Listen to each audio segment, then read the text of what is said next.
how can people utilize these retirement accounts for family legacy or leaving behind for inheritance purposes? That's a great question, and I'm going to answer it in a minute because a lot of people do it. But the law changed in 12/31 of 2019, where you were able to pass your Roth IRA down to your heirs, and you could almost get a century out of that. They called that the stretch IRA.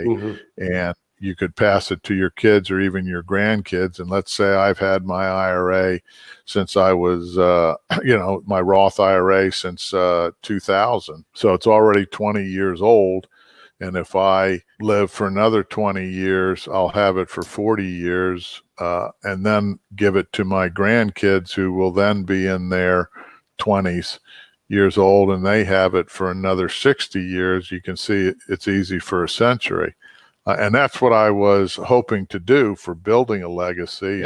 And using it for education with the educational savings accounts, et cetera. But the Roth IRA law changed with the traditional IRA that 10 years after I die, my kids or grandkids have to take whatever money's in that account, and it will no longer grow tax-free for them.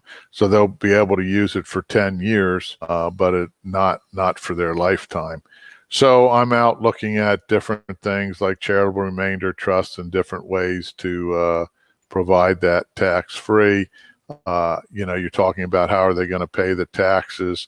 If you look today's the death tax or estate tax is $11 million, almost $12 million. Per couple, right? Well, it's 23 million per couple, 11.5 per person. So 23 million per couple. But guess what? It can go back to 600,000 or 6 million, with the stroke of a pen. Right. And it's not that funny because, since I've been alive, there's only been 1 year where there wasn't any estate tax, and I thought about dying that year, but I didn't like that option.